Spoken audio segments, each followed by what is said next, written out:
Hey everyone, we know how hard it can be to keep up with the latest news in Israel, so if you haven't had the time to stay on top of what's what in the Holy Land, have no worries. I'm Natasha Kirchuk, and this is ILTV's Weekly Review. Now, as of 5 p.m. on Wednesday, Israel's strictest measures yet in the fight against the coronavirus were put into effect. But again, as Prime Minister Netanyahu puts it, the gist of it is this: you must stay home, stay alive.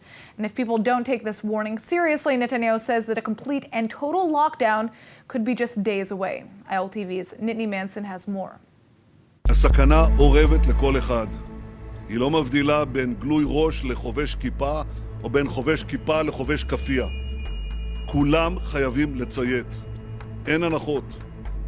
ונשמרתם מאוד לנפשותיכם. I'm here in Kikar Rabin, which is in the center of Tel Aviv, and as you can see, there's no one out. There are police officers driving around with messages from the Ministry of Health repeating over and over to stay in your homes. There are officers walking around, urging people to return home.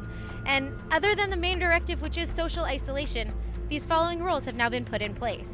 Citizens of Israel may leave their homes only to go to work according to previous regulations, to purchase food and medicine and other essential products, to receive medical treatment or donate blood, to attend a legal proceeding or demonstration as long as people are 2 meters apart outside and in groups of no more than 10.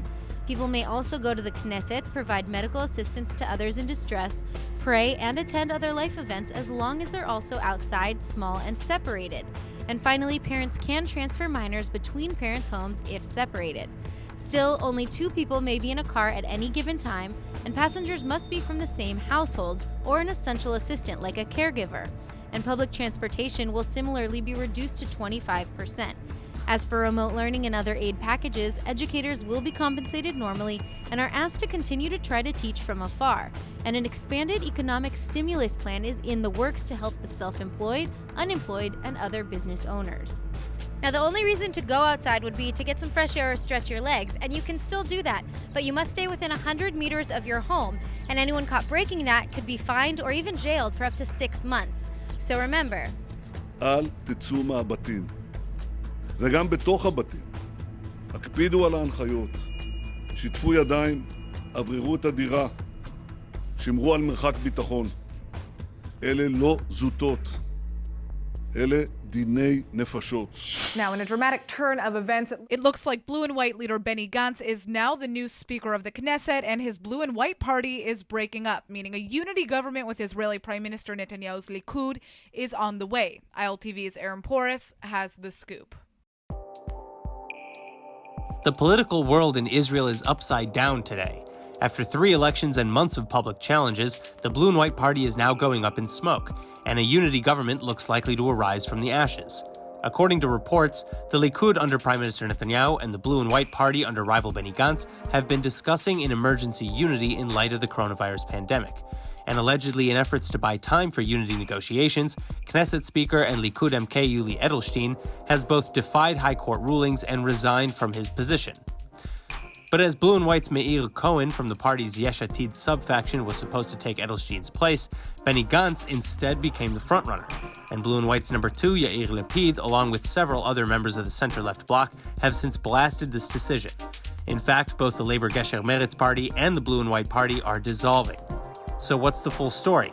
Well, critics argue that sitting in a coalition with Netanyahu goes against everything Blue and White was formed to accomplish, and they will not support Gantz's unity plans.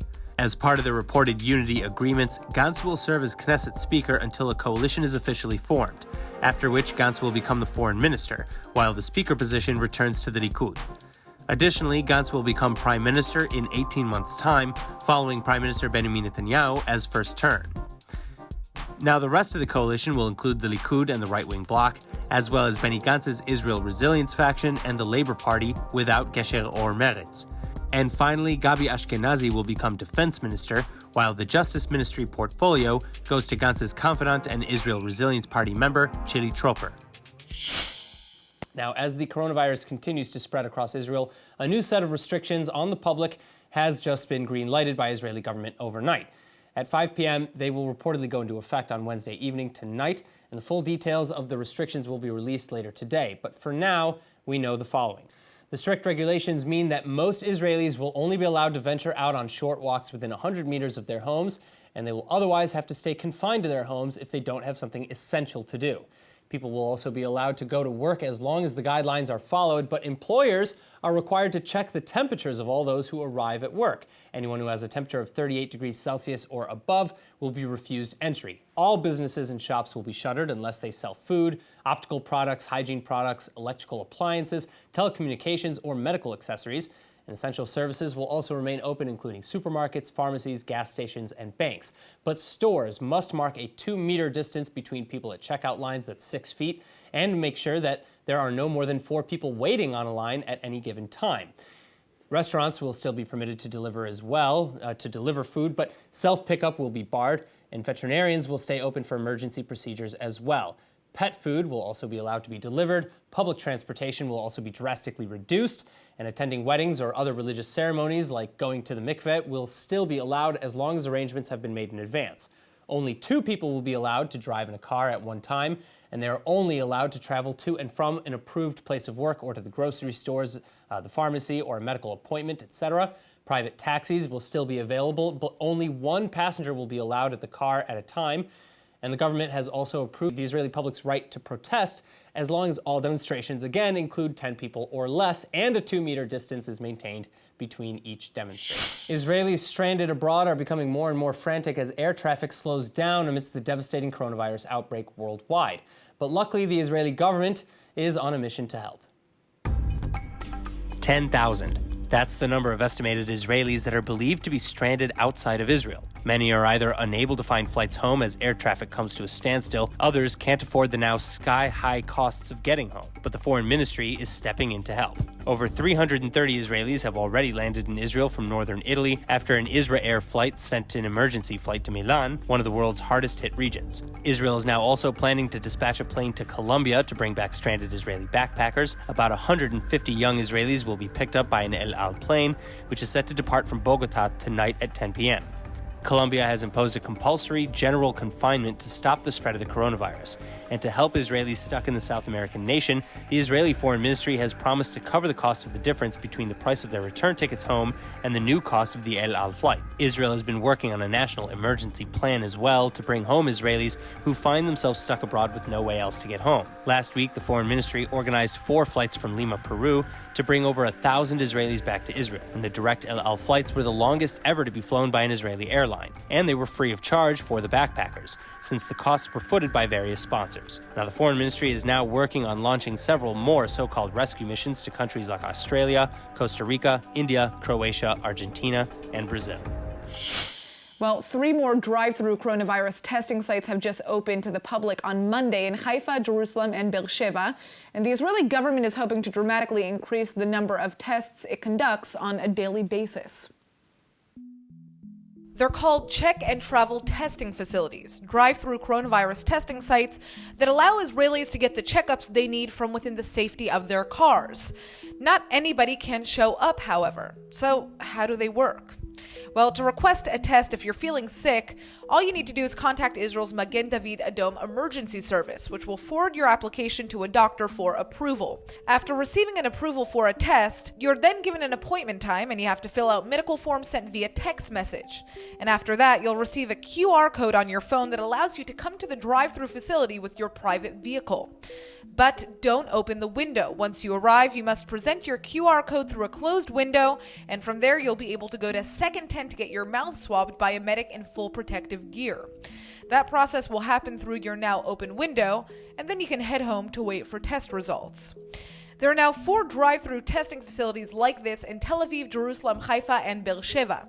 On Monday, the health ministry announced that it had administered over 3,000 tests, passing that landmark expectation.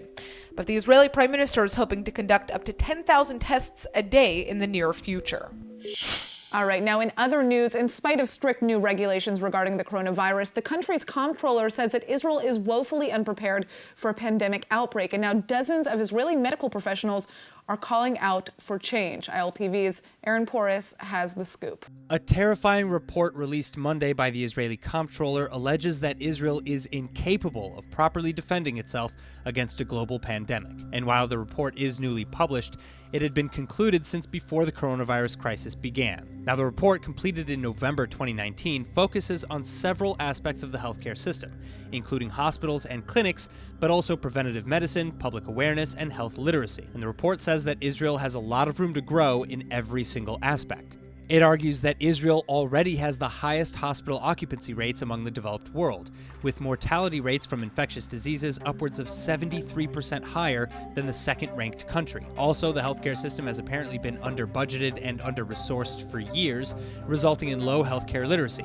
For example, the rise in anti-vaccination sentiments that has led to recent outbreaks like the measles in 2018 and 2019, where several Israeli children died. Now, one thing the comptroller's report refuses to do, however, is name names. So in the meantime, dozens of senior medical professionals have now signed an open letter to target officials within the health ministry. And specifically, the petition calls for the health ministry director general to be a medical professional who presides over a broad team of senior professional clinicians. Currently, the director general position is held by Moshe Bar Siman Tov, who is the first non-doctor to hold the post.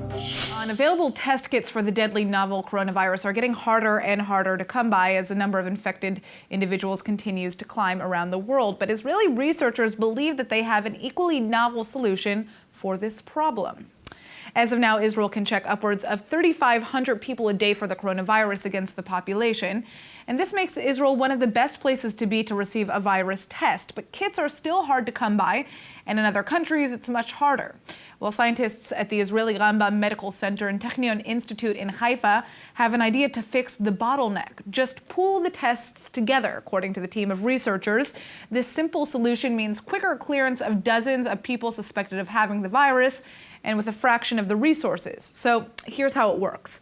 By pooling and testing roughly 50 people at a time, medical workers can clear an entire group of individuals with just a single test. And if the pool tests positive for the virus, then individual tests can be administered either way. Now you save on tests and potentially save lives. All right, in other news, as Israel practically enters full quarantine, the Palestinian Authority in Gaza are slowly following suit. The Palestinian Authority is now imposing a 14-day lockdown to contain the coronavirus, and all citizens are barred from leaving their homes as of 10 p.m. tonight, although it's unclear as to when and how Palestinians will be permitted to go to supermarkets, health facilities, and of course, pharmacies. As Israel practically enters full quarantine, the Palestinian Authority in Gaza Strip are slowly following suit. The number of Palestinians infected by coronavirus is quickly rising. Dozens of cases have been confirmed and thousands more are in quarantine. City streets and major population centers are empty, and now Hamas officials in Gaza are also reporting the first 2 cases in the densely populated Strip. The 2 individuals in question had recently returned through Egypt from Pakistan and are said to have been kept separate from the general Gaza population. But in just the past 2 weeks, hundreds of other Gazan residents have returned home from abroad, only 92 of which have been tested. Meanwhile, in Judea and Samaria, or the West Bank, Palestinian Authority leaders are enforcing curfews and locking down one city after the next. New lockdowns include the cities of Bethlehem, Beit Jala, and Beit Sahur, in addition to all schools and tourist sites. Also, as of now, all cross-border traffic will be banned by the PA, so the tens of thousands of Palestinian workers who cross into Israel for work every day must now either stay home, find a place to stay in Israel, or risk breaking the law. كعامل بتشتغل في الداخل ما بتقدر تسوي أي شيء. بدك تضطر إنك تمشي مع الظرف، تخاطر بنفسك مقابل إنك تقدم لقمة عيش لأولادك. في أجرات دور، في مصاريف، في كثير شغلات، خاصة إنه فيها النسب كثير الناس الداخلين جوا كلهم متزوجين عندهم أولاد. In other news, as the coronavirus pandemic continues, global events are dropping from the lineup one by one. First, it was local concerts and conferences, then it was Eurovision, and now it's the Olympics. 正直なところ、やはり予想以上に早くですね、方向性が定まったなと、まずそういうふうに思いました。しかし、方向性は定まりました。これをですね、先が見えないんじゃなくて決まりましたので、これを前向きにポジティブに捉えて、気持ちをですねリセットして2021年に向けてさらにですねしっかりとした準備をしていっていただければと、こう思います。The 2020 Summer Olympic Games in Tokyo have officially been postponed until the summer of 2021. And while Olympic teams around the world are mostly relieved by the news, some having dropped out already, there's also now a good amount of complications. For one, less than 60% of the qualifying places in the Olympics had been decided. So should qualifiers be reopened from scratch, or only the remaining places? Also, keeping up an Olympic training regimen for another 16 months will be hard enough on its own. But then on top of that, some athletes will have to delay their plans for retirement, and many will have to find new ways just to keep themselves financially afloat. Former minor league baseball player Jeremy Wolf, for example, explains to the Associated Press that the Israeli team is not being paid. Therefore, whether he'll be able to afford staying in baseball for another year and a half remains to be seen. All right, now it's been a day since the Knesset finished forming its first few committees, and that means that the time to vote on a new Knesset speaker has officially come. But surprise, rather than holding this vote, which he's been compelled to do by the courts, the current speaker, Yuli Edelstein, has resigned. למען מדינת ישראל ובכדי לחדש את הרוח הממלכתית בישראל, אני מתפטר בזאת מתפקידי כיושב ראש הכנסת. נתפלל ואף נפעל לימים טובים יותר.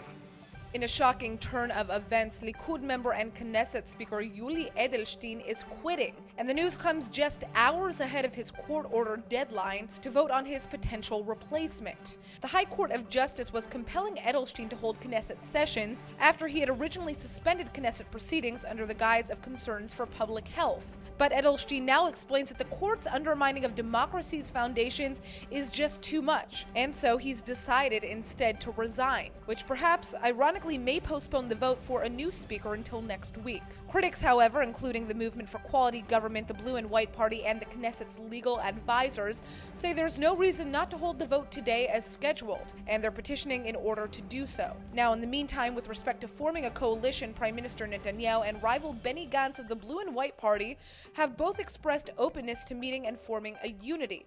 What this unity government might look like is still unclear, though, as is whether or not the two sides are serious to begin with. And now with Edelstein out of the way, it's possible that Gantz will have a clearer path to ousting Netanyahu from office for good. Now, we know that it's difficult to follow all the regulations surrounding the spread of the novel coronavirus, but with hundreds of weddings being summarily canceled, something had to be done. ILTV's Nittany Manson has the story. אחרת משדמיינו, אבל מושלם, נראה לי. בדרך מיוחדת ושונה, אבל מסתגלים למצב. Say hello to Roni and Yonatan, a young Israeli couple which, like many others, has been forced to cancel their wedding ceremony over coronavirus regulations. After months of planning, the pair and at least 260 of their family and friends were all set to party. But with just days before their ceremony, a ban on all indoor gatherings with 100 people or more went into effect. And now that ban is for groups larger than 10. Well, many couples in this exact situation have held makeshift ceremonies in parks, on balconies, and even in a supermarket. But Roni and Yonatan went a different route, and it's all thanks to Itamar Yakutieli of En Hamed Forest Wedding Venue. In light of all the cancellations, Yakutieli has initiated an incredible program: free small wedding services for couples whose ceremonies have been scrapped, and the guest lists can still participate, albeit from far away. היומן שלנו ריק, הרחבות הריקודים ריקות. כדי להילחם במגפת הקורונה החלטנו ללכת למבצע חופות שמשודרות אונליין תחת אפליקציה יפהפייה שנקראת זום. בעצם יש לנו חופה מצומצמת של 10 אנשים לפי הוראת משרד הבריאות. All right, now an Israeli mom has gone viral after basically having a breakdown about being stuck in quarantine with 4 kids who are supposed to take part in distance learning, since there's no school, of course. Just take a look. תקשיבו, זה לא עסק, הלמידה מרחוק הזה. באמת, זה פשוט לא, זה בלתי אפשרי. זה לא נורמלי. מהבוקר, אנחנו רק ביום השני, מיליוני הודעות בוואטסאפ, יש לי 4 ילדים שיהיו בריאים, תדמיינו כמה וואטסאפים, כמה מורות לכל ילד, כמה מקצועות לכל ילד, יש לי רק 2 מחשבים בבית, הם רבים מהבוקר על המחשבים, אחד המורים של הבת שלי חי בסרט שהיא ב8 בבוקר תשב לראות אותו על המסך, היא ב8 בבוקר רק הופכת צד במיטה. מה נראה לכם? המורה למוזיקה של הבן הקטן שלי, היא שלחה תווים הבוקר. מה אני אעשה עם המידע הזה? מה, יש לי הרכב של איזו להקה? אני לא יודעת לקרוא תווים. That's just the beginning of Shiri Kenigsberg's Levy's rant, a mother of 4 in Ashkelon, Israel, whose rant online has since been shared around the world and has even been reposted by celebrities like Sharon Stone and Elizabeth Banks and aired on the Today Show. Let's face it, as parents around the world find themselves stuck at home with unruly children, they're expecting some relief from online distance learning programs, you know, the replacement for all of the closed schools, but for many, that just isn't the case. וכל היום, איך הילד מרגיש? איך שיצייר ציור? איך הילד מרגיש? הוא כל היום בפלאפון, טוב לו! ישנים טוב, אוכלים, לא מפסיקים לאכול. איך הוא מרגיש? תשאלו אותי איך אני מרגישה. קורסת! אני עוברת מילד לילד, הנה מדעים, הנה מתמטיקה, הנה... חלס, גם איפה אני יודעת את כל הדברים האלה? עכשיו הילדים שלנו יעלו עלינו כמה אנחנו סתומים. זה לא לעניין, באמת. אני יודעת להפוך שבר מדומה. גם אם הוא מדומה, אני רוצה להבין משהו. למה צריך להתעסק איתו? הוא לא אמיתי, עזבו אותו בשקט. מה אני אומרת פה? גמרתם עלינו, זה רק היום השני. אם לא נמות מהקורונה, נמות מלמידה מרחוק. In Israel, the education ministry announced that distance learning is no longer mandatory but voluntary, meaning that teachers can provide their services online, but that they won't be paid for it. For now, schooling for the vast majority of Israeli kids will be officially over until the Passover vacation ends, and until then, parents will have to figure out how to work from home while juggling the needs of their little ones. At least Levy could get everything she needed to say out to the world. זהו, פרקתי. בבקשה, להוריד קצב, תניחו להם. שיהיה יום מהמם. May you also have a great day, Shiri. We really appreciated your rant. That's it for ILTV's weekly review. See you next week.